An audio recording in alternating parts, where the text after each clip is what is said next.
Well, talk about leaders under the microscope. Toronto Mayor Rob Ford and his brother, Councillor Doug Ford, returned to the airways with their radio show on Sunday, and the Fords spoke about multiple topics, including the latest drug allegations against them, their record at City Hall, and their portrayal in the media. Here are the highlights. Folks, it's been an interesting week. Obviously, I want to address these false accusations or allegations, whatever you want to call it, against me and against you. This is all ridiculous. No matter what you say, I found out to the media, you're never going to make them happy. You can give them 10 bars of gold, and they're going to want, why don't I get 15 bars of gold? In the past 2 years, you said it, I've said it numerous times, we saved $1 billion. $1 billion, which is unheard of. I've never heard any city in the world saving $1 billion in 2 years. Rob, you got thick skin. You got a skin on you like an alligator. I'm first to admit. I go swinging back. The gloves are off. I know, but the fights don't last long, Jones. I've seen you scrap a lot, man. These guys go down in 2 seconds. But the point is, you know, they want to come after us. No, I know. I'm coming after them. It's very simple. This is new politics, by the way, folks, in Toronto. And, you know, Rob, I always tell you, you're a big dipper socially. Yeah. Well, no, you are. You're socially liberal. I'm the leader of the NDP party. Yeah, well, geez, they'd probably win if you were.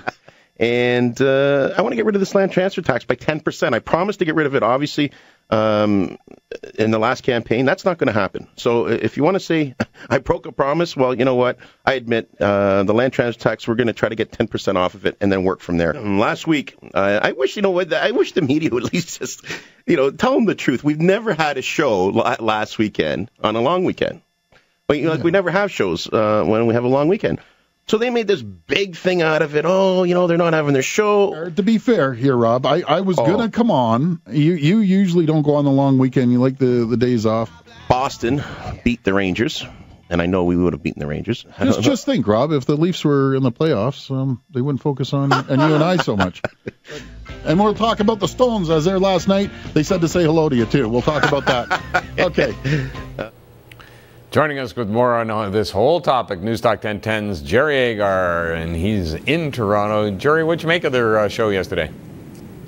Well, I thought it got off to kind of a slow start in terms of not coming out and, coming up with all of the quotables that many in the media would be looking for. It kind of wanders around. It does that more when the mayor is there than it does when Doug's on by himself, as we learned in the second hour. But finally, toward the end of the first hour, there was a caller who took the mayor on and asked a very direct set of questions. Is that you with your arm around drug dealer? Is he actually... do we know officially that guy's a drug dealer? I don't know that. I've never had that really clarified. All right. Well, that's I what do know that the guy who's trying to sell the video is a drug dealer, but I don't know whether... Yes, apparently. Yeah. Yes, allegedly. Although he may not be among us anymore, is the latest kind of rumor. Look, if you got a $200,000 property and you wander around among low-level drug dealers, you might not last very long. But here's the thing: the question was, is that you with your arm around the drug dealer, and is that you in the video smoking crack? And he made the claim, and he should have done this right from the very get-go, that the video doesn't exist. And in defense of who he is photographed with, he said, "I take pictures with everybody." Every politician has this happen. Well, you say you don't know so-and-so, but here's a picture of you with this person. Well, politicians don't know the people they take pictures with. Yeah, true. I missed that exchange. So you say it happened at the end of the hour. Did he specifically say he did not smoke crack cocaine?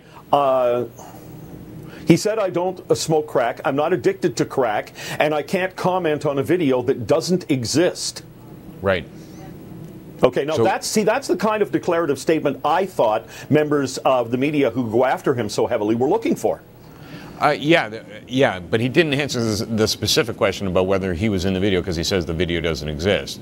And that is true as far as we know. We haven't seen, nobody else has seen, there's been 3 people who have seen this video. Allegedly. Well, yes, but... Yeah, allegedly, although the Star keeps saying they can't verify the contents of it. And I also find it very interesting that the Gawker report of what their reporter, I can't remember his name, says he saw on the video varies from what from Robin Doolittle and Kevin Donovan of the Star report, specifically on whether or not there were comments made by the mayor about Justin Trudeau, because the Gawker reporter says he doesn't think it was the mayor making those comments. It was somebody sort of trying to egg him on, somebody off camera making those comments. So even the people who've seen it vary on how they report what they say they saw. Yeah, and that's why eyewitnesses are sometimes the worst witnesses out there. The balance of this show, though, they did talk about, for instance, their track record in terms of running the city of Toronto.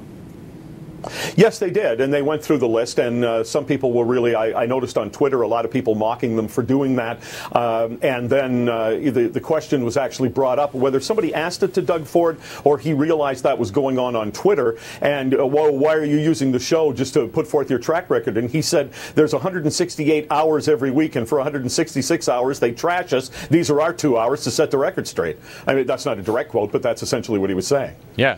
It's interesting, too, his take on, he used pretty strong language in regards to the media. Well, he called them maggots. Yeah, that's pretty strong, I would say.